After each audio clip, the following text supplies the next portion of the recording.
How we doing, YouTube? Steve here.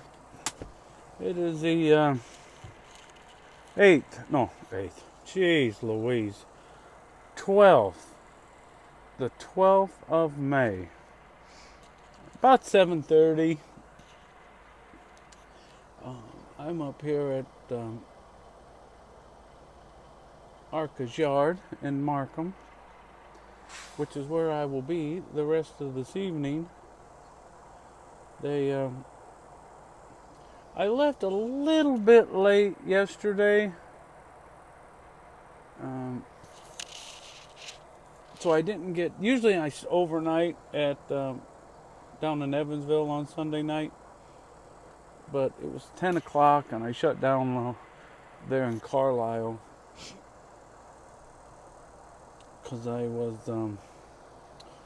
working on some dirt at home, and I left a little bit later than what I was normally would. It wasn't a federal case really one way or the other. There was no appointment times for my delivery this morning, and matter of fact, it worked out pretty good because the load I had went to the mower shop, but it went to the main shop, so I didn't have to wait for somebody to come to the other warehouse to unload me. Even though when I got down there, the boy that would have unloaded me was at the other shop. He shuttles. He's the manager down there of the warehouses, and he also drives their shuttle truck back and forth between the two warehouses. So it just happened to be that he was over there getting a load.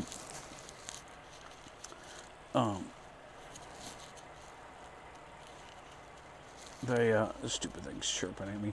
They just gave me a load that I just unloaded from, or unhooked from.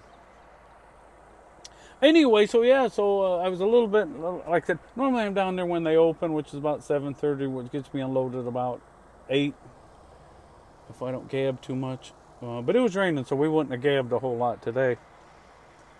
And then they didn't send me my next load. I had to call and find out what that was. And then, so anyway, I didn't get down there till about 10 o'clock.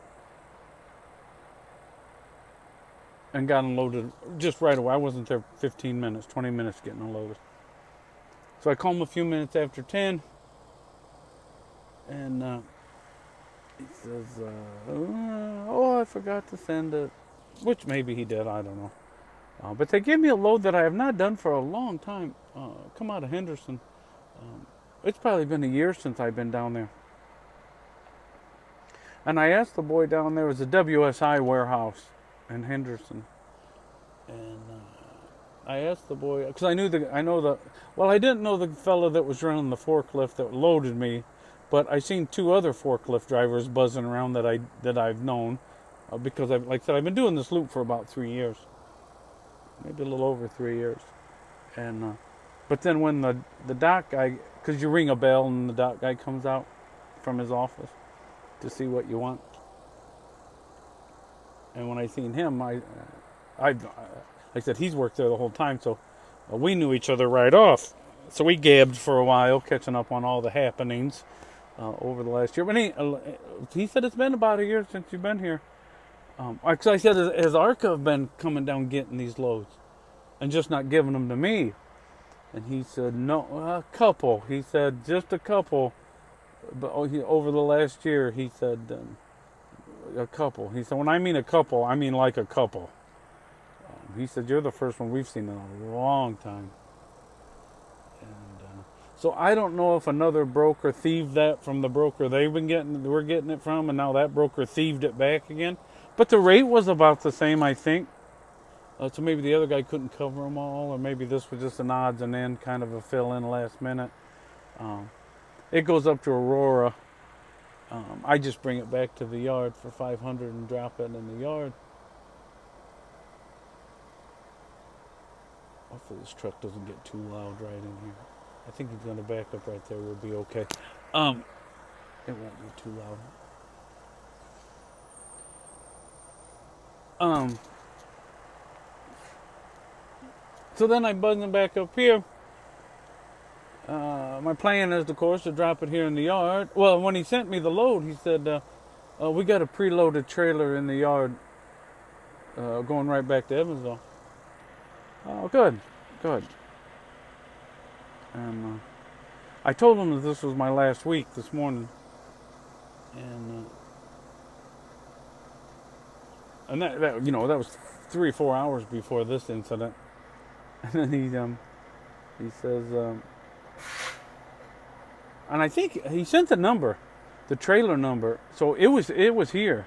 It was one of those carry ingredients loads that I do quite frequently here lately. And noon appointment, which would have been just about right on schedule when I'd have got down there. I could have dropped this load that I brought back, picked up that one, and drove down to Cayuga. And I'd have been 2.5 hours farther along, which would have helped at the end of the week, because you tend to get backed up a little bit. You can't quite make the whole loop. You can if you get loaded right in Evansville, but if you got to go to Henderson, or if you got to go to Mount Vernon, or if you got to go to, something like that, then you can't. You don't have enough drive time to make the whole loop, because it's like 10 hours and 40 minutes from Markham to Evansville back to Markham. So anyway, he said call after. I get a note a little bit later. Change plans. Preloaded trailer to Evansville, to the mower shop, which is better because it paid to take more than that load I was going to get. But this was the kicker. Call after hours to get the trailer number, which means it wasn't here yet. Now, when he sent me that was a couple hours ago, maybe 3. And I was like, if you don't know what the trailer number is yet, that means that boy ain't even got there to get it yet, which is getting sketchy.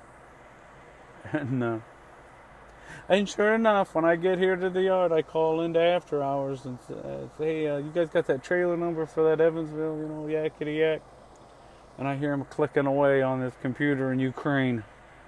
The driver won't be the guy who's picking up the load out of Mayville, Wisconsin, and bring it down to the yard here.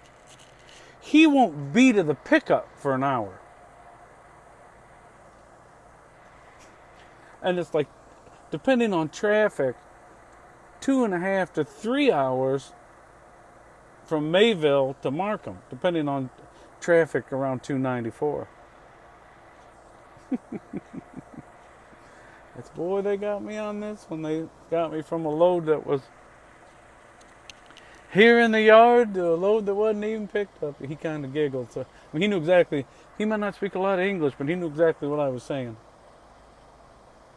Yeah, he goes, yeah. But that's all right. I'm kind of tired, actually. I didn't feel like driving back down to Cayuga. But I wanted that, to make the loop work later in the week. Because I was going to try to get 4 in. But now they've kind of made me mad. I knew they would. I was not looking for them to make me mad. I wasn't looking for a problem just to be mad. But sure enough, they gave me one right off of Monday. So I'll run this loop tomorrow for sure. And then probably run one Wednesday. Whatever they got for Wednesday or Thursday. But I was going to turn the truck in on Friday, but I'll probably turn it in on Thursday now. And then haul dirt over the weekend at home. I got 1, 2, 3. I can probably haul 3 loads on Friday, which will more than make up for what I'm not making here. But anyway, so that's the last week over the road. I say it's the last week over the road. But you know how I am. I'm kind of addicted to this, so if in 6 months I wasn't running over the road again, I would not be shocked. But I do not want to be. I want to be home this winter and home this summer. I got to be home this summer. I got a lot of remodeling, cleaning up to do, but that's for more videos to come. So, all right, everybody. God bless. I hope you had a great day. And that's the troubles and tribulations of driving for ARCA. But we will talk again soon. God bless. Hope everybody has a great week.